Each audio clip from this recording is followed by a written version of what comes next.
વંદે ગુજરાત।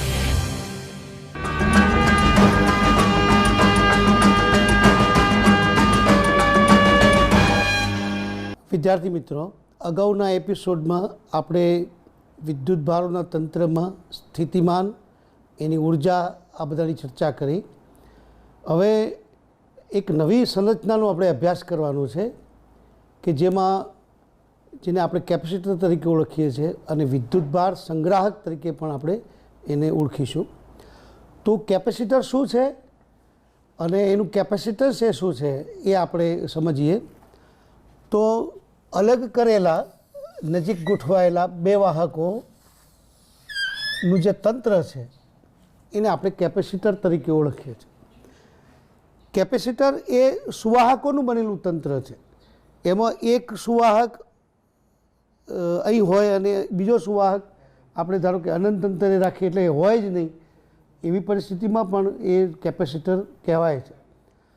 તો આવા સુવાહકોનું તંત્ર કે જેમાં બે અલગ અલગ સુવાહકો છે, તેમને જો આપણે બેટરી સાથે જોડીએ તો બેટરી વડે એક સુવાહક ઉપર ધન અને બીજા સુવાહક ઉપર ઋણ વિદ્યુતભાર પ્રસ્થાપિત કરી શકાય છે।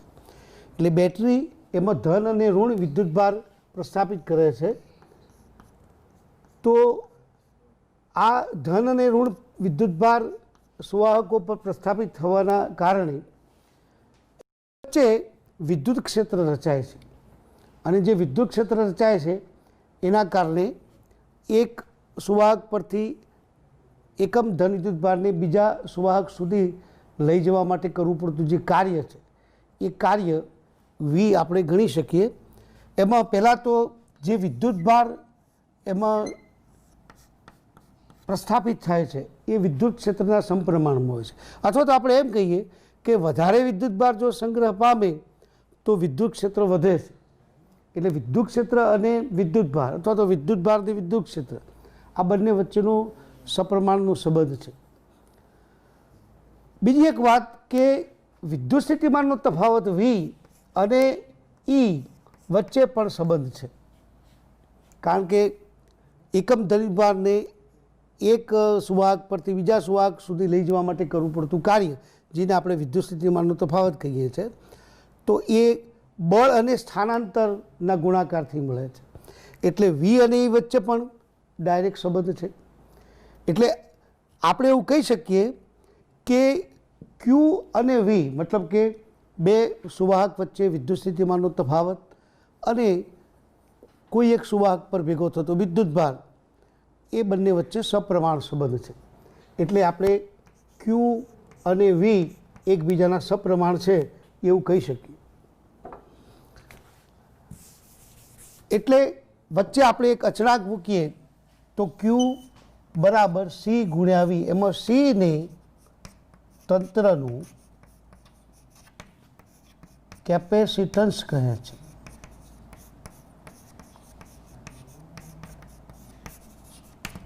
એટલે સી બરાબર ક્યુ ભાગ્યા વી આવું આપણે લખી શકીએ। એમાં યાદ રાખીએ કે ક્યુ એ એક સુવાહક પરનો વિદ્યુતભાર છે, જે ધન વિદ્યુતભાર છે કે ઋણ વિદ્યુતભાર છે, એનું જે મૂલ્ય છે એને આપણે ક્યુ વડે બતાવીએ છીએ। બે સુવાહકોના કુલ વિદ્યુતભારને આપણે શૂન્ય કહીશું, કારણ કે એકમાં ધન અને બીજામાં ઋણ સમાન મૂલ્યના વિદ્યુતભારો હોય છે અને બેનો સરવાળો કરો તો 0 થાય। એટલે બંને સુવાહકો પરનો કુલ વિદ્યુતભાર શૂન્ય છે। પણ કેપેસિટન્સનું જે સૂત્ર છે એમાં કોઈ એક વાહક પરના વિદ્યુતભાર અને બે વિદ્યુતભારો, બે સુવાહકો વચ્ચે વિદ્યુત સ્થિતિમાનના તફાવતનું જે ગુણોત્તર છે એ ગુણોત્તરને કેપેસિટન્સ કહીએ છીએ। એટલે કેપેસિટન્સ એ ભૌતિક રાશિ છે, કેપેસિટર એ વસ્તુ થઈ ગઈ અને કેપેસિટન્સ એ ભૌતિક રાશિ છે। એટલે આને આપણે કેપેસિટન્સને આ રીતે ઓળખીશું, વી વિદ્યુત સ્થિતિમાનનો તફાવત છેદમાં છે। એટલે એકમ વિદ્યુત સ્થિતિમાનના તફાવત હેઠળ સુવાહકમાં સંગ્રહિત થતો વિદ્યુતભાર, કોઈ એક સુવાહક પર સંગ્રહિત થતો વિદ્યુતભાર, એને આપણે આ તંત્રનું એટલે બે વાહકોના બનેલા તંત્રનું કેપેસિટન્સ કહેવાય। કારણ કે તમે 83 મોડો કે વી જેટલો વિદ્યુત સ્થિતિમાનનો તફાવત આપણે લાગુ પડીએ બેટરી વડે અને એ વખતે વાહકોના તંત્રમાં ક્યુ જેટલો વિદ્યુતભાર જમા થતો હોય તો એકમ વિદ્યુત સ્થિતિમાન તફાવત હેઠળ કેટલો વિદ્યુતભાર જમા થાય, તો એ એનું કેપેસિટન્સ છે અથવા તો કેપેસિટી છે વિદ્યુતભાર ભેગો કરી શકવાની. અને એ આપેલા બે વાહકોના તંત્રની પોતાની લાક્ષણિકતા છે. વાહકોનું તંત્ર, એની સાઇઝ, એમની વચ્ચેનું અંતર વગેરે બદલીએ તો એ બદલાય, પણ આપેલ વાહક બે વાહકોના બનેલા તંત્ર માટે ક્યુ અને વીનો ગુણોત્તર અચળ હોય છે અને એને આપણે કેપેસિટન્સ તરીકે ઓળખીએ છીએ. તો મેં તમને કહ્યું એ પ્રમાણે 83 મોડો કે વી વિદ્યુત સ્થિતિમાન તફાવત હેઠળ ભેગો થતો વિદ્યુતભાર ક્યુ હોય તો એકમ વિદ્યુત સ્થિતિમાન તફાવત હેઠળ ભેગો થતો વિદ્યુતભાર કેટલો, તો ક્યુ બાય વી. એટલે એનો એકમ મળશે, આનું એકમ છે કુલંબ ભાગ્યા વોલ્ટ, આનું એકમ છે, પણ એને આપણે ટૂંકમાં ફેરેડ કહીએ છીએ. ફેરેડના માનમાં આપણે એને ફેરેડ કહીએ છીએ. મતલબ એ થયો કે કોઈ કેપેસિટરનું કેપેસિટન્સ 2 ફેરેડ હોય, એનો અર્થ શું? કોઈ કેપેસિટરનું કેપેસિટન્સ 2 ફેરેડ છે, એનો અર્થ શું? તો આપણે એનો અર્થ એવો કરીશું કે એ કેપેસિટરને બેટરી સાથે જોડીએ અને 1 વોલ્ટ વિદ્યુત સ્થિતિમાન તફાવત લાગુ પાડીએ તો વાહક પર 2 કુલમ વિદ્યુતભાર જમા થાય. એટલે એક તરફ ધન અને બીજી તરફ ઋણ, એમ 2 કુલમ વિદ્યુતભાર જમા થાય. એટલે આ કેપેસિટન્સનો અર્થ છે. હવે આ ફેરેડ એ તો બહુ મોટો એકમ છે કેપેસિટન્સનો. નાના એકમો આપણે મોટે ભાગે વ્યવહારમાં વાપરતા હોઈએ છીએ, માઇક્રો ફેરેડ છે, પિકો ફેરેડ છે વગેરે. એટલે એકમ આપણે યાદ રાખીશું, એનો ફેરેડ છે. હવે વિદ્યુતભાર ભેગો કરતા જઈએ કેપેસિટર પર, વિદ્યુત સ્થિતિમાન તફાવત વધારતા જઈએ અને વિદ્યુતભાર એકત્રિત થતો જાય તો સાથે સાથે વિદ્યુત ક્ષેત્ર પણ વધતું જાય. એટલે બે વાહકોના તંત્રની વચ્ચેના ભાગમાં વિદ્યુત ક્ષેત્ર જો વધતું જાય તો એક મર્યાદા એવી આવે કે વચ્ચેના વિસ્તારમાં ક્ષેત્ર એટલું બધું વધી જાય કે જેથી કરીને માધ્યમ જે છે વચ્ચેનું, ધારો કે હવા હોય તો હવાનું આયનીકરણ થાય, બરાબર? એટલે લીકેજ થાય વિદ્યુતભારનું અને આયનીકરણ થવાથી ધન અને ઋણ આયનો વિદ્યુતભારો ધરાવતા સુવાહકો પર જમા થાય અને એમનો વિદ્યુતભાર ઘટે. એટલે એક મર્યાદા હોય છે જેને આપણે ડાયલેક્ટ્રિક સ્ટ્રેન્થ તરીકે ઓળખીએ છીએ. હવામાં આવી dielectric strength 3 × 10⁶ volt by metre જેટલી છે. એટલે એટલું વિદ્યુત ક્ષેત્ર થાય ત્યાં સુધી વિદ્યુતભાર જે વચ્ચેનું માધ્યમ છે એમાં આયનીકરણ નહીં થાય. એના કરતાં વધારે વિદ્યુત ક્ષેત્ર પેદા થાય તો આયનીકરણ થઈ શકે છે. એટલે આપણે વાતને યાદ રાખીશું. હવે મેં તમને હમણાં કહ્યું એ પ્રમાણે 2 સુવાહકોનું બનેલું જે તંત્ર છે જેને આપણે કેપેસિટર તરીકે ઓળખીએ છીએ, તો એવા અલગ અલગ સુવાહકોના ગોઠવણીના આધારે કેપેસિટર બનાવી શકીએ છીએ. 2 સમાંતર પ્લેટ વાળું કેપેસિટર બનાવી શકાય, 2 ગોળીય વાહકો હોય અને એનું કેપેસિટન્સ બનાવી શકાય. તો આપણે કેપેસિટન્સનું સૂત્ર તારવીશું 2 સમાંતર પ્લેટ વાળું કેપેસિટર, જેને આપણે સમાંતર પ્લેટ કેપેસિટર તરીકે ઓળખીએ છીએ. તો સમાંતર પ્લેટ કેપેસિટર,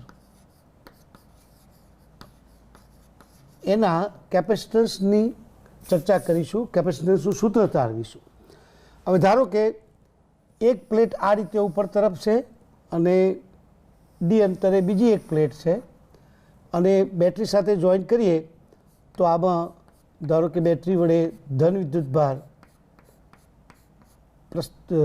સ્થાપિત થાય છે અને નીચેની પ્લેટ પર ઋણ વિદ્યુતભાર સ્થાપિત થાય છે અને વિદ્યુત ક્ષેત્ર ધારો કે આ તરફ છે. તો આ 2 પ્લેટ વાળું કેપેસિટર છે, એનું ક્ષેત્રફળ ધારો કે પ્લેટ તો અહીંયા બતાવી છે પણ એ પ્લેટ સમતલ હોય અને એ સમતલ પ્લેટનું ક્ષેત્રફળ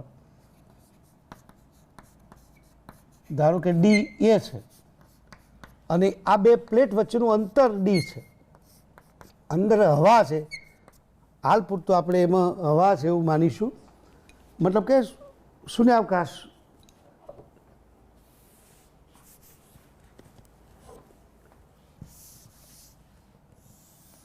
અંદર માધ્યમ જે છે માધ્યમ અલગ અલગ આપણે લઈ શકીએ કે હાલ પૂરતું શૂન્યાવકાશ છે એવું માની ચાલીએ અને એ સંજોગોમાં કેપેસિટન્સનું સૂત્ર આપણે તારવીશું. તો ઉપર છે એમાં ધન વિદ્યુતભાર છે, નીચેની પ્લેટ પર ઋણ વિદ્યુતભાર છે અને વિદ્યુત ક્ષેત્ર નીચે તરફ છે. હવે આપણે જાણીએ છીએ એ પ્રમાણે ઉપરના ભાગમાં એટલે ઉપરની પ્લેટના ઉપરના ભાગમાં વિદ્યુત ક્ષેત્ર બતાવવું હોય તો તમે જાણો છો એ પ્રમાણે અગાઉના પહેલા પ્રકરણમાં ભણી ગયા છો તો એ σ/2ε0 આવશે આ પ્લેટના કારણે, અને નીચેની પ્લેટના કારણે વિદ્યુત ક્ષેત્ર આપણને નીચે તરફ મળશે σ/2ε0. એટલે ઉપરની પ્લેટના ઉપરના ભાગમાં ઉપરની પ્લેટનું વિદ્યુત ક્ષેત્ર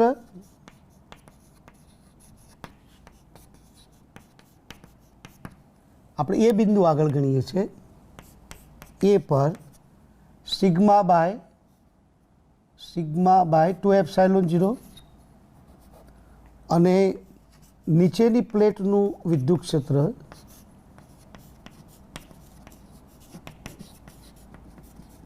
એ પણ σ/2ε0. બંનેની દિશા વિરુદ્ધ છે એટલે દિશા વિરુદ્ધ છે,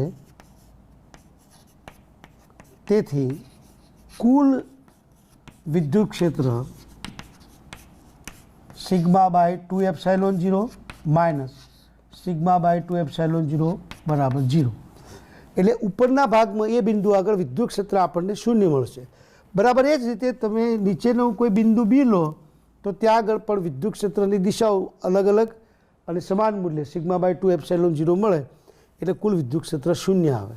પણ વચ્ચેના વિસ્તારમાં તમે વિચારો તો વચ્ચેના વિસ્તારમાં બે પ્લેટની વચ્ચે વિદ્યુત ક્ષેત્ર ઉપરની પ્લેટના કારણે σ/2ε0 નીચે તરફ અને અહીંયા વિદ્યુત ક્ષેત્ર σ/2ε0 ઉપર તરફ, એટલે ઉપરની પ્લેટનું વિદ્યુત ક્ષેત્ર નીચે તરફ σ/2ε0 અને નીચેની પ્લેટનું વિદ્યુત ક્ષેત્ર ઉપર તરફ એ σ/2ε0 મળશે. સોરી, એ નીચે તરફ મળશે કારણ કે આ ઋણ વિદ્યુત ભારિત પ્લેટ છે એનું આકર્ષણ એકમ ધન વિભારને થાય એટલે બંનેના ક્ષેત્ર આપણને નીચે તરફ મળશે. બરાબર, અને એના કારણે કુલ વિદ્યુત ક્ષેત્ર આપણે ગણીએ તો વચ્ચેના ભાગમાં કુલ વિદ્યુત ક્ષેત્ર એને આપણે એ કહીએ તો એ બરાબર σ/2ε0 પ્લસ σ/2ε0 એટલે 2σ/2ε0 બરાબર σ/ε0. એટલે વચ્ચેના વિસ્તારમાં વિદ્યુત ક્ષેત્ર σ/ε0 થાય. હવે આપણે બે પ્લેટ વચ્ચે વિદ્યુત સ્થિતિમાનનો તફાવત કેટલો આવે જોઈએ તો બે પ્લેટ વચ્ચે વિદ્યુત સ્થિતિમાનનો તફાવત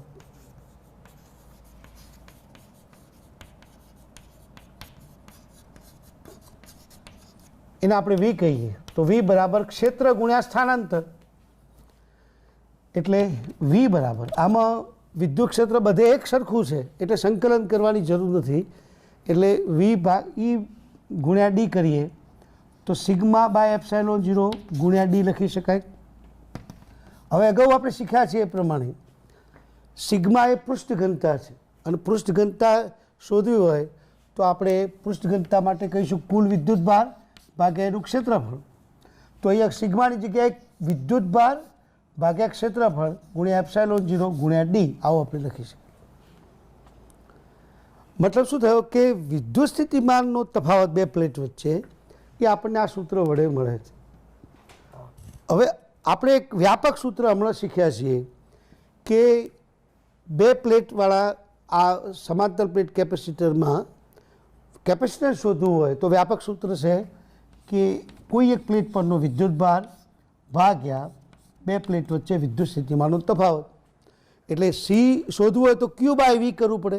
આપણે આ સૂત્રની અંદર V બરાબર Q ભાગ્યા ε0 ગુણ્યા ડી લાવ્યા તો Q/V કરો તો આપણને મળે ε0 ભાગ્યા ડી આવું મળશે.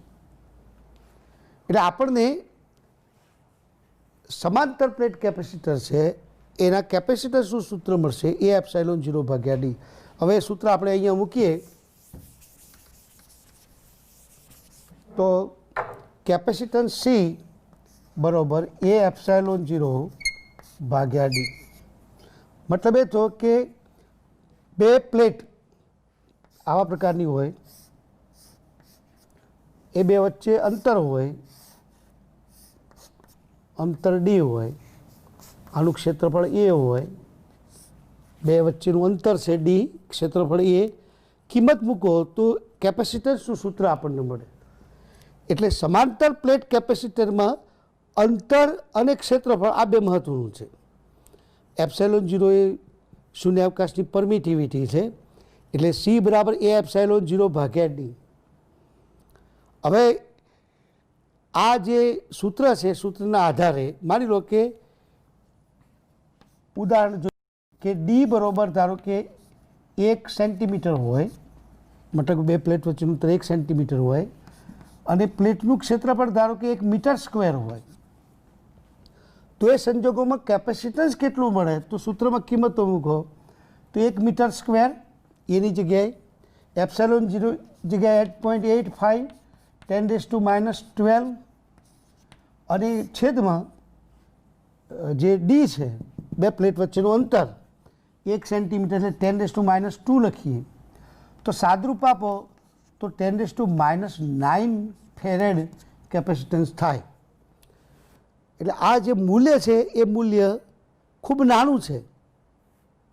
એટલે કેપેસિટરનું કેપેસિટન્સ જે ફેરેડમાં આપણે માપીએ છીએ, એકમ બનાવ્યો છે, એ એકમ મોટો એકમ છે, એટલે બહુ સૂક્ષ્મ એકમો ફેરેડના નાના એકમો પણ આપણે બતાવી શકીએ છીએ. હવે બીજી રીતે બતાવીએ તો આ સૂત્રમાં એ એટલે કેપેસિટરનું પ્લેટનું ક્ષેત્રફળ છે એ સી ડી ભાગ્યા એપ્સાઇલોન 0 બતાવી શકાય. બરાબર. હવે ધારો કે 1 ફેરેડ જેટલું કેપેસિટન્સ હોય એવું આપણે રચના બનાવી છે, જેનું કેપેસિટન્સ 1 ફેરેડ આવે એવું કેપેસિટર બનાવવું છે. તો અહીંયા 1 મૂકીએ અને આ અંતર 10⁻2 મીટર એટલે કે સેન્ટીમીટરના મીટર કરીએ. બંને વચ્ચેનું અંતર ધારો કે 1 સેન્ટીમીટર છે, અને હમણાં આપણે કહ્યું એ પ્રમાણે 8.85 × 10⁻12.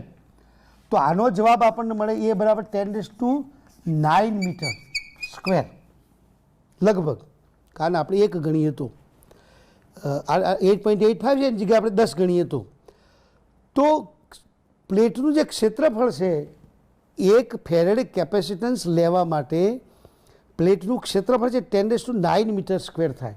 એનો અર્થ કે 30 કિલોમીટર લંબાઈ અને 30 કિલોમીટર પહોળાઈની પ્લેટ જો રાખીએ તો આપણને 1 ફેરેડ કેપેસિટન્સ મળે. કહેવાનો મતલબ એ છે કે કેપેસિટન્સનો જે એકમ છે એ એકમ ફેરેડ એ બહુ મોટો એકમ છે, એ નાના એકમોનો આપણે ઉપયોગ કરવો જોઈએ. હવે આપણે કેપેસિટન્સ પર ડાયલેક્ટ્રિકની અસર શું થાય છે એ જોઈએ. એટલે નવો મુદ્દો આવે છે, કેપેસિટર પર ડાયલેક્ટ્રિકની અસર. હવે ધારો કે આપણે કેપેસિટર શૂન્યાવકાશ હોય અને સમાંતર પ્લેટ કેપેસિટર રાખ્યું છે આ રીતે. હવે આમાં બેટરી સાથે જોડાણ કરીએ, ધન અને ઋણ વિદ્યુતભાર તે પ્રસ્થાપિત થાય છે. પ્લસ ક્યુ વિદ્યુતભાર છે, અહીં માઇનસ ક્યુ વિદ્યુતભાર છે. અને અગાઉ આપણે શીખ્યા છીએ એ પ્રમાણે કે વિદ્યુત સ્થિતિમાન તફાવત V બરાબર E0 ગુણ્યા D. આ E0 એટલે બાહ્ય વિદ્યુત ક્ષેત્ર છે કે જે કેપેસિટરની અંદર બે પ્લેટ વચ્ચે વિદ્યુત સ્થિતિમાન તફાવત આપણે આ સૂત્રની મદદથી બતાવી શકીએ છીએ. હવે અગાઉ આપણે શીખ્યા એ પ્રમાણે ભેગો થતો વિદ્યુતભાર એને આપણે VQ જ કહીએ, અને એના આધારે આપણે કેપેસિટન્સ શોધીએ તો કેપેસિટન્સ સી બરાબર એ એપ્સાઇલોન 0 ભાગ્યા ડી છે. એ આપણે અગાઉ શીખી ગયા છીએ. હવે આ કેપેસિટરમાં જે વિદ્યુત ક્ષેત્ર E0 છે એ વિદ્યુત ક્ષેત્ર E0 A sigma by epsilon 0 છે. એ સિગ્મા એ શું છે તો કેપેસિટરની પ્લેટ પર જે વિદ્યુતભાર મૂકેલો છે એની પૃષ્ઠ ઘનતા છે, એટલે E0 બરાબર સિગ્મા બાય એપ્સાઇલોન 0 છે, બરાબર. એટલે બે પ્લેટ વચ્ચે વિદ્યુતભાર જ્યારે ભેગો થતો હોય ત્યારે આપણે વિદ્યુત ક્ષેત્ર જે રચાય છે, વિદ્યુત ક્ષેત્ર આપણે E0 લઈએ છીએ. હવે વચ્ચેના ભાગમાં જ્યારે ડાયલેક્ટ્રિક મૂકવામાં આવે તો જે ડાયલેક્ટ્રિક મૂકીએ છીએ એ ડાયલેક્ટ્રિકમાં ધ્રુવીભવન થાય છે અને એક તરફ ધન વિદ્યુતભાર અને બીજી તરફ ઋણ વિદ્યુતભાર ધ્રુવીભૂત થાય છે. અને એમાં જે પૃષ્ઠ ઘનતા છે એ પૃષ્ઠ ઘનતાને આપણે સિગ્મા પી તરીકે ઓળખીએ છીએ. એટલે અંદરના ભાગમાં આ રીતે વિદ્યુતભાર પ્રેરિત થતો હોવાના કારણે અંદરના ભાગનું વિદ્યુત ક્ષેત્ર એ સિગ્મા પી બાય એપ્સાઇલોન 0 જેટલું મળે છે.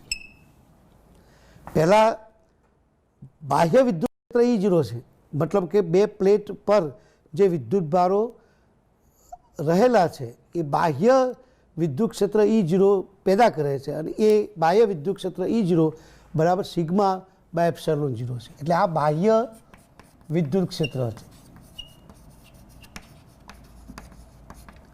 પ્લેટની અંદર જે વિદ્યુત ક્ષેત્ર ધ્રુવીવન થવાથી થતા વિદ્યુત ક્ષેત્ર એ આપણે કહીશું સિગ્મા પી બાય એપ્સાઇલોન 0. એટલે કુલ વિદ્યુત ક્ષેત્ર આપણને આવું મળશે. જો કે બાહ્ય વિદ્યુત ક્ષેત્ર E0 આ તરફ છે, અંદરનું વિદ્યુત ક્ષેત્ર આ તરફ છે, એટલે કુલ વિદ્યુત ક્ષેત્ર આપણને મળશે sigma by epsilon 0 minus sigma P by epsilon 0 અને ટોટલ વિદ્યુત ક્ષેત્ર આપણને જે મળે એ E બરોબર sigma minus sigma P by epsilon 0 આવું આપણને મળે છે. હવે અહીંયા આ પરિસ્થિતિમાં જો તમે વિદ્યુત સ્થિતિમાનનો તફાવત ગણવા જાઓ તો વિદ્યુત ક્ષેત્ર sigma minus sigma P by epsilon 0 ગુણ્યા ડી લખી શકાય. અગાઉ આપણે ગણતરી કરી હતી એ પ્રમાણે સૂત્ર આપણે આવી રીતે બતાવી શકીએ. હવે આમાં સિગ્મા માઇનસ સિગ્મા પી છે એ સિગ્માને સમપ્રમાણમાં હોય છે, મતલબ કે અહીંયા બાહ્ય જે વિદ્યુત ક્ષેત્ર રચાય છે એ પૃષ્ઠ ઘનતા સિગ્મા જે મૂકેલી છે એ સિગ્મા જો વધારે હોય તો સિગ્મા પી પણ વધે છે. એટલે સિગ્મા પી એ સિગ્મા પર આધાર રાખે છે, એટલે એની બાદબાકી છે એ પણ સિગ્મા પર આધાર રાખે છે. એટલે સિગ્મા માઇનસ સિગ્મા પી બરોબર સિગ્મા બાય કે લખી શકીએ જો કે અચળાંક છે, જેને આપણે ડાયલેક્ટ્રિક અચળાંક કહીએ છીએ, જેને ડાઇલેક્ટ્રિક અચળાંક કહીએ છીએ. હવે આ જે કિંમત છે આમાં મૂકીએ તો વી બરાબર આપણને મળશે સિગ્મા માઇનસ સિગ્મા પીની જગ્યાએ આપણે સિગ્મા ભાગ્યા કે એપ્સાઇલોન 0 ગુણ્યા ડી આવું લખી શકીએ. એટલે વી આપણને આ રીતે મળે છે. હવે વી મળતું હોય તો ક્યુ અને વીનો ગુણોત્તર એ આપણને કેપેસિટન્સ આપે છે. એટલે નવું કેપેસિટન્સ ડાયલેક્ટ્રિક અંદર મૂક્યા પછીનું કેપેસિટન્સ જે છે એ ક્યુ બાય વી છે અને એ કિંમતો મૂકો તો ક્યુ ભાગ્યા વીની જગ્યાએ આપણે લખીએ સિગ્મા ડી ભાગ્યા કે એપ્સાઇલોન 0 અને ક્યુની જગ્યાએ આપણે એ સિગ્મા મૂકીએ અને સિગ્મા ઉડી જશે તો એ એપ્સાઇલોન 0 ભાગ્યા ડી ગુણ્યા કે આવું મળશે. એટલે કેપેસિટન્સ ડાયલેક્ટ્રિક મૂક્યા પછી આપણને મળશે એ એપ્સાઇલોન 0 ભાગ્યા ડી ગુણ્યા કે. એટલે કેપેસિટન્સ સી એ આ જે મૂળ કેપેસિટન્સ હતું શરૂઆતનું કેપેસિટન્સ જેને આપણે C0 કહીએ તો મૂળ કેપેસિટન્સને કે વડે ગુણતા મળે છે એટલે C0 ગુણ્યા કે મળે. યાદ રાખો કે C0 એ શું છે તો ડાયલેક્ટ્રિક નહોતું એ વખતનું કેપેસિટન્સ એને ડાયલેક્ટ્રિક અચળાંક વડે ગુણીએ, કે વડે ગુણીએ, તો આપણને નવું કેપેસિટન્સ મળે છે. એ નવું કેપેસિટન્સ એ મૂળ કેપેસિટન્સ કરતાં કે ગણું વધી જાય છે. હવે આની અંદર તમે કે જે છે એ કે એપ્સાયલોન અને એપ્સાયલોન 0નો ગુણોત્તર છે એ જોઈ શકો છો, બરાબર. એટલે એપ્સાયલોન, જેને આપણે દ્રવ્યની પરમિટિવિટી કહીએ, તો ડાયલેક્ટ્રિક અચળાંક અને શૂન્યાવકાશની પરમિટિવિટીના ગુણાકાર બરાબર થાય છે. એટલે કેપેસિટન્સ વધી જાય છે. શું કરતાં? તો ડાયલેક્ટ્રિક પદાર્થ જ્યારે અંદર મૂકીએ તો એના કારણે કેપેસિટન્સ વધી જાય છે. એ આપણે યાદ રાખીશું. હવે આનો ઉપયોગ કરી અને એક ઉદાહરણ આપણે શીખવાનું છે, સમજવાનું છે. તો ઉદાહરણ આપણે જોઈએ. ઉદાહરણ 2.8 છે.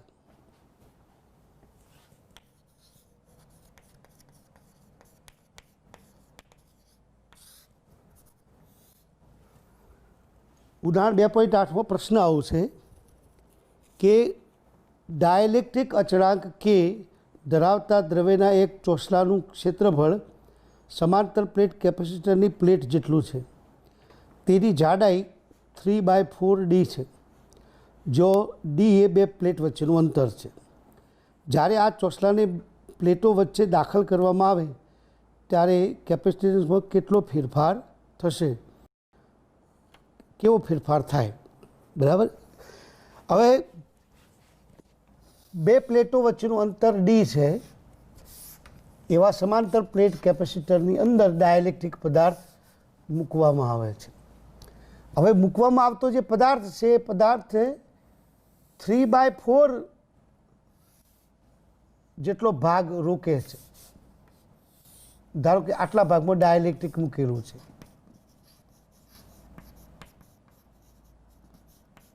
હવે શરૂઆતનું જે વિદ્યુત ક્ષેત્ર છે, અહીં ધારો કે ધન વિદ્યુત ભાર હોય,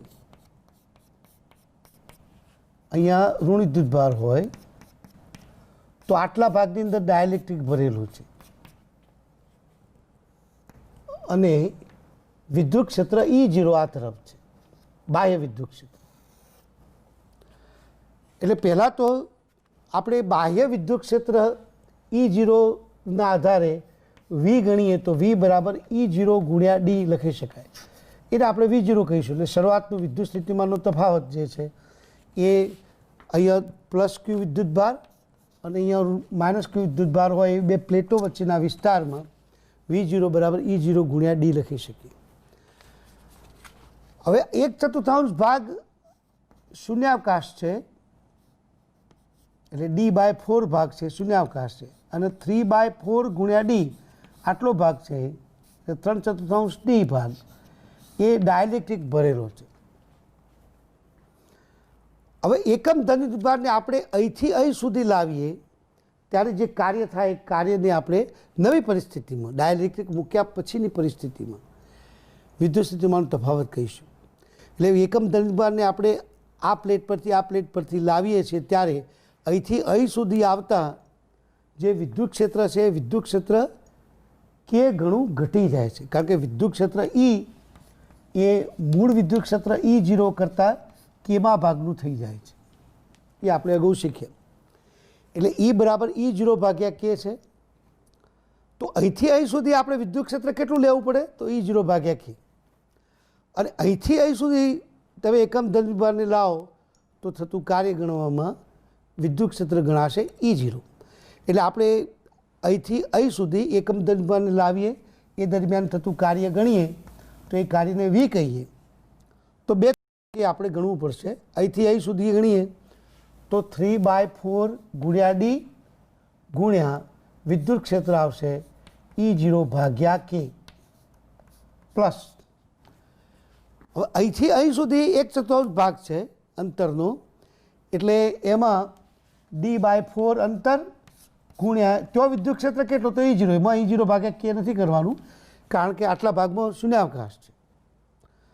તો વિદ્યુત સ્થિતિમાન આપણને મળશે V બરાબર E0 ગુણ્યા ડી, કોમન આપણે કાઢીશું આમાંથી, ઇન્ટુ બ્રેકેટ 3/4 કે પ્લસ 1/4 થશે. એટલે વી બરાબર E0 ગુણ્યા ડી, સાદરૂપ આપો તો નીચે 4K અને ઉપર 3 પ્લસ કે આવું મળશે આપણને. એટલે વીની જગ્યાએ આપણે આવું મૂકી શકીએ. હવે અગાઉ જે કેપેસિટન્સ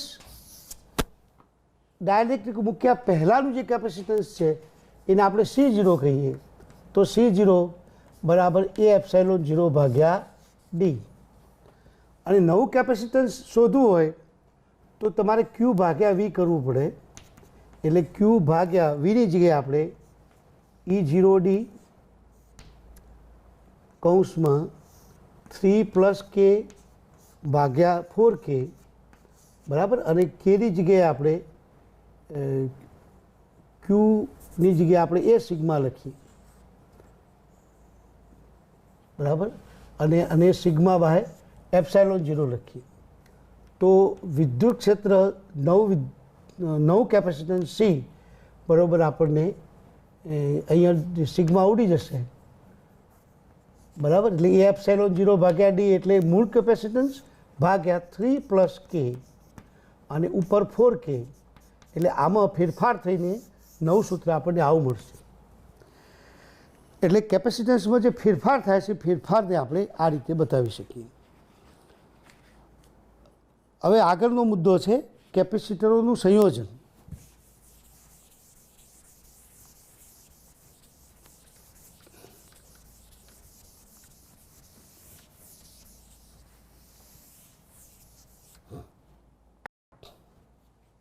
નવો પ્રશ્ન છે કેપેસિટરોનું સંયોજન.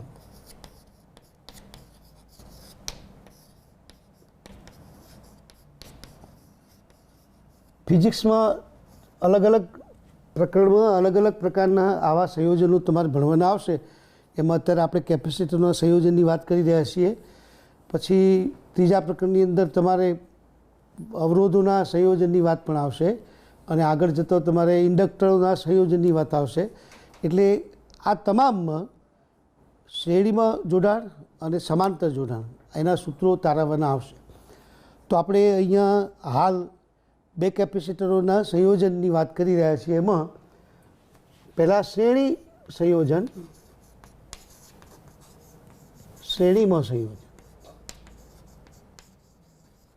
હવે જ્યારે કેપેસિટરોના શ્રેણીમાં સંયોજન કરતા હોઈએ ત્યારે એ શ્રેણીમાં સંયોજન બે કેપેસિટરના સંયોજનની વાત પહેલાં કરીશું. ધારો કે એક કેપેસિટર આ રીતે છે, અહીંયા ધન વિદ્યુતભાર છે, અહીં ઋણ વિદ્યુતભાર છે, અને એની બાજુમાં આ ઋણ પ્લેટ સાથે બીજા કેપેસિટરની ધન પ્લેટ જોડેલી છે.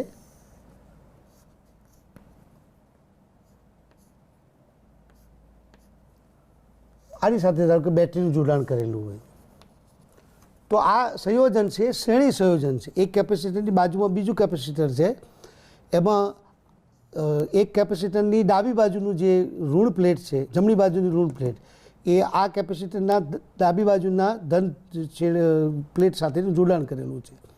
હવે આમાં જોડાણ કરીએ ત્યારે આ બાજુ ધન વિદ્યુતભાર હોય, આ બાજુ ઋણ વિદ્યુતભાર હોય.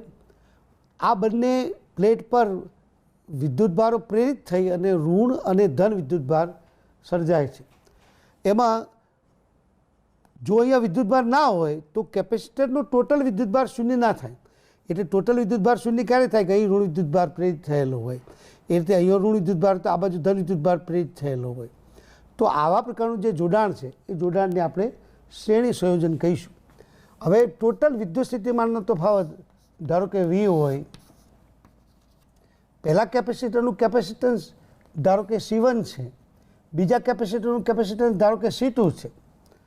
તો પહેલાં બે પ્લેટના કેપેસિટન્સ વચ્ચે વિદ્યુત સ્થિતિમાન તફાવત ધારો કે V1, અને બીજા પ્લેટ કેપેસિટરના બે પ્લેટ વચ્ચેના વિદ્યુત સ્થિતિમાન તફાવત ધારો કે V2 છે. તો આપણે ટોટલ વિદ્યુત સ્થિતિમાન તફાવત આપણે કહીશું V1 વત્તા V2.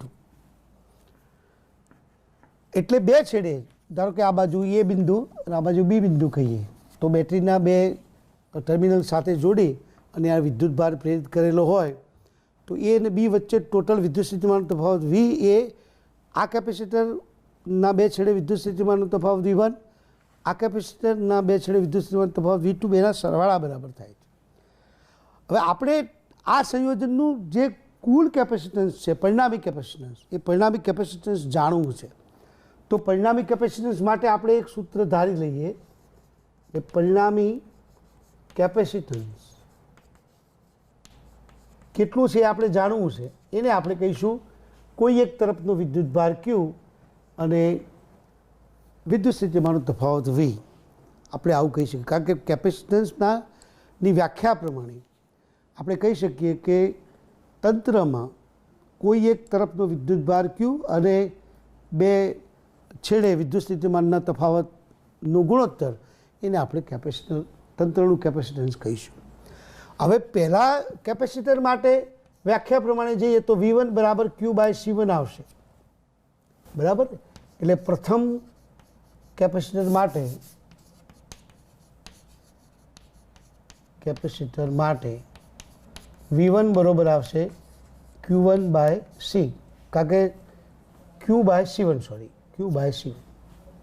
કારણ કે કેપેસિટન્સની વ્યાખ્યા પ્રમાણે C1 બરાબર Q/V1 હોય તો V1 બરાબર Q/C1 થશે. અને બીજા કેપેસિટર માટે આપણે V2 બરાબર લખી શકીએ Q/C2. હવે એકચ્યુઅલી આપણે જાણવા માગીએ છીએ કે પરિણામી કેપેસિટન્સ C કેટલું થાય, પણ Cના વ્યાપક સૂત્ર પ્રમાણે Q/V આપણને ખબર છે. હવે અહીંયા જે V બરાબર V1 વત્તા V2 આપણને મળ્યું એમાં કિંમત મૂકીએ તો V બરાબર V1 એટલે શું, તો Q/C1 અને V2 બરાબર Q/C2. હવે Vને Q વડે ભાગીએ તો આપણને અહીંયા મળશે 1/C1 પ્લસ 1/C2.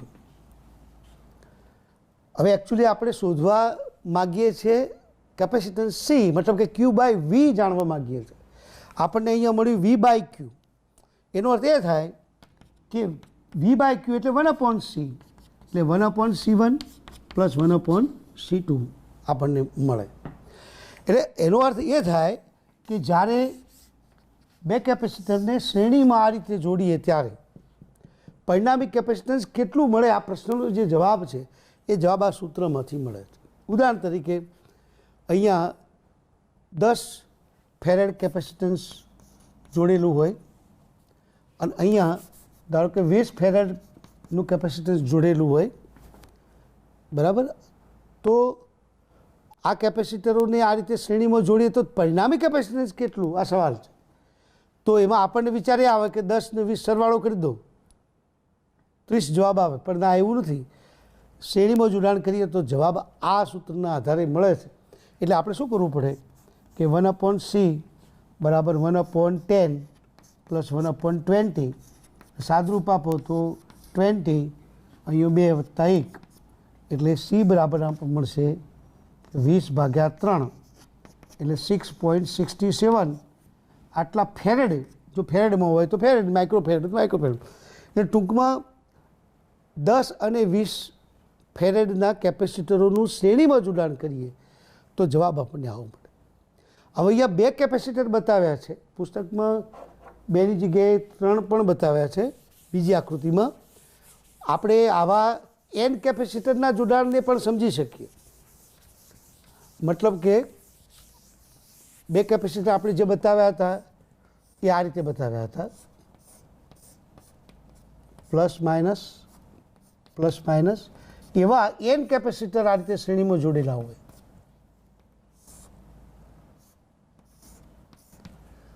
તો આ N કેપેસિટર જોડેલા હોય, કારણ કે વચ્ચે તૂટક રેખા બતાવી છે, સમજી લેવાનું કે આનું કેપેસિટન્સ C1 હોય, આનું C2 હોય, આનું છેલ્લું Cn હોય. તો પરિણામી કેપેસિટન્સ આપણે મેળવવું હોય તો સૂત્ર વાપરવું, 1/C બરાબર 1/C1 વત્તા 1/C2 and so on 1/Cn આવશે. હવે તમામ કેપેસિટરના કેપેસિટન્સ જો સરખા હોય તો એ સંજોગોમાં આપણે 1/C બરાબર N/C 1 કહી શકીએ, બધાના સરખા છે, તો C બરાબર C1 ભાગે n મળે. એટલે C1 C2 Cn આ બધાની જગ્યાએ આપણે C1 લખ્યું તો પરિણામી કેપેસિટન્સ આપણને કોઈ એક કેપેસિટન્સના એનમાં ભાગનું મળે છે. જો તમામ સમાન હોય તો, એટલે આપણે આ સૂત્ર બરાબર યાદ રાખીશું. બે કેપેસિટર હોય અને સીધી ગણતરી કરીને આપણે લાવવું હોય તો શું કરવું? તો 1/C બરાબર C1 પ્લસ C2 ભાગ્યા C1 C2, એટલે C બરાબર આપણને મળશે C1 C2 ભાગ્યા C1 પ્લસ C2. મતલબ કે બે કેપેસિટરોને શ્રેણીમાં જોડેલા હોય અને તમારે પરિણામી કેપેસિટન્સ જાણવું હોય તો શું કરવું પડે? બે કેપેસિટન્સનો ગુણાકાર ભાગ્યા એમનો સરવાળો. એટલે એ પદ્ધતિ છે, આપણે યાદ રાખીશું. દાખલાઓ ગૃહમાં આ ઉપયોગી થશે. હવે જેવું શ્રેણી સંયોજનની વાત કરી એવા બે કેપેસિટરના સમાંતર જોડાણની પણ વાત કરી લઈએ. કેપેસિટરોનું સમાંતર જોડાણ.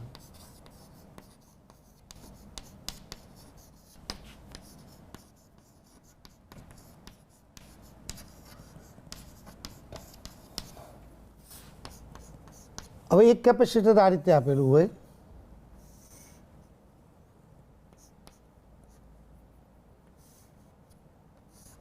અને બીજું કેપેસિટર આમ નીચે આપેલું હોય.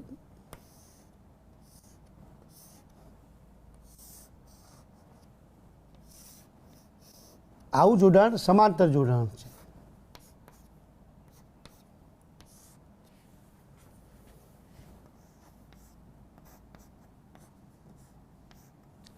અહીંયા પ્લસ Q1 વિદ્યુતભાર છે, અહીં માઇનસ Q1 છે. એટલે વિદ્યુતભારો વિભાજિત થાય છે. કેપેસિટરોની જેવી ગોઠવણી હોય એ રીતે વિદ્યુતભાર વિભાજિત થાય છે. અહીં Q2 વિદ્યુતભાર છે, અહીં માઇનસ Q2 વિદ્યુતભાર છે. કેપેસિટન્સના પ્રમાણે વિદ્યુતભાર વિભાજિત થાય છે. હવે બે છેડે વિદ્યુત સ્થિતિમાનનો તફાવત તો બંને માટે સરખો જ રહેશે, કારણ કે આ રસ્તે જાઓ કે આ રસ્તે જાઓ, વિદ્યુત સ્થિતિમાન તફાવત એક સરખો જ રહે. યાદ રાખો કે શ્રેણી જોડાણમાં વિદ્યુત સ્થિતિમાન તફાવત અલગ અલગ કેપેસિટરમાં અલગ અલગ આવતા હતા.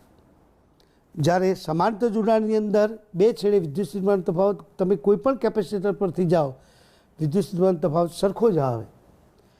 હવે ટોટલ વિદ્યુતભાર માટે આપણે આવું કહીશું કે કુલ વિદ્યુતભાર Q બરાબર Q1 પ્લસ Q2 થશે. હવે પ્રથમ કેપેસિટર માટે કેપેસિટન્સ ધારો કે C1 છે, બીજા કેપેસિટરનું કેપેસિટન્સ C2 છે, અને આપણે જાણવા માગીએ છીએ કે આ તંત્રનું પરિણામી કેપેસિટન્સ કેટલું. કે આપણી ગણતરી પ્રમાણે પરિણામી કેપેસિટન્સ ધારો કે C હોય તો પરિણામી કેપેસિટન્સ C બરાબર આવશે Q ભાગ્યા V. એટલે Q બરાબર આપણે CV લખી શકીએ. હવે પહેલા કેપેસિટર માટે કેપેસિટન્સ C1 લખીએ તો પ્રથમ કેપેસિટર માટે C1 બરાબર Q by V1, Q1 by V સૂત્ર વાપરીએ. C1 બરાબર Q1 બાય V. તો એના આધારે તમે લખી શકો Q1 બરાબર C1V. એ જ રીતે બીજા કેપેસિટર માટે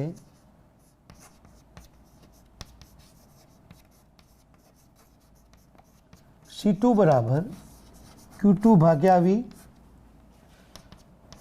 એટલે Q2 બરાબર આવશે C2V. માટે કુલ વિદ્યુતભારનું જે ઉપર સૂત્ર લખ્યું એ સૂત્રમાં કિંમતો મૂકો તો Q1 બરાબર C1V અને Q2 બરાબર C2V લખી શકાય. એટલે પછી Q ભાગ્યા V કરો તો જવાબ મળશે C1 પ્લસ C2. એટલે આપણે આ જાણવા માગતા હતા કે બે કેપેસિટરોને આ રીતે સમાંતર જોડીએ તો કેપેસિટન્સ જે સૂત્ર છે વ્યાપક આવું છે કે C બરાબર Q બાય V. તો એ જાણવા માગતા Q બાય V કેટલું આવે તો આપણે શોધી કાઢ્યું કે ક્યુ બાય વી મળશે C1 પ્લસ C2 બરાબર. એટલે સમાંતર જોડાણ કરો તો પરિણામી કેપેસિટન્સ એ અલગ અલગ કેપેસિટન્સના સરવાળા બરાબર થાય છે. એટલે શ્રેણી જોડાણ કરો તો સૂત્ર વાપરવું પડે 1/C બરાબર 1/C1 પ્લસ 1/C2 વગેરે વગેરે. પણ સમાંતર જોડાણમાં તમે સીધો સરવાળો કરી શકો. અહીંયા 2 કેપેસિટર આપ્યા છે. આ 2 કેપેસિટરની જગ્યાએ બીજા કેપેસિટર પણ આપ્યા હોય, ત્રીજું આપ્યું હોય, ચોથું આપ્યું હોય, પાંચમું આપ્યું હોય, તો વ્યાપક સૂત્ર આવું આવશે.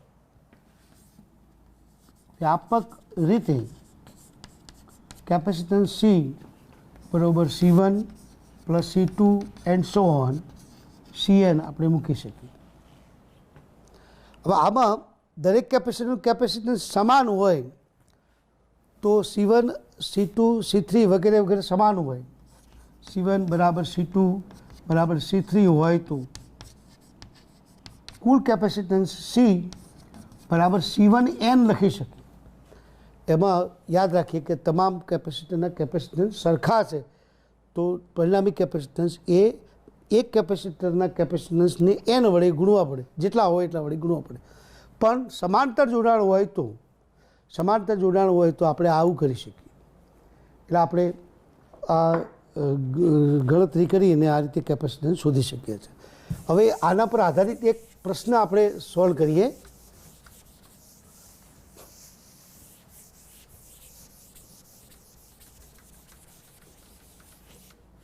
પ્રશ્ન આવશે, એક્ઝામ્પલ આપણે એક જોઈએ કે 2 કેપેસિટરને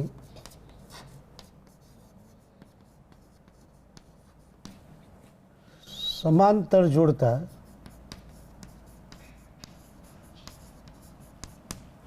કેપેસિટન્સ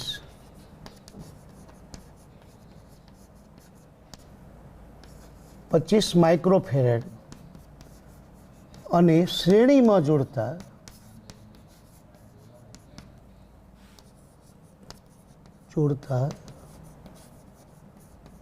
પરિણામી કેપેસિટન્સ 6 માઇક્રોફેરેડ મળે છે. તો તેમના કેપેસિટન્સ શોધો.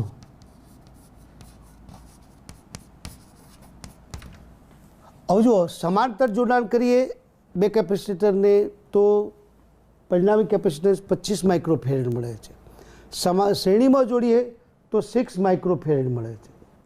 અને આપણે એમનું પરિણામી કેપેસિટર એટલે મતલબ કે અલગ અલગ જે કેપેસિટર છે એના અલગ અલગ કેપેસિટન્સ શોધવાના છે. હવે એમાં ધારો કે તેમના કેપેસિટન્સ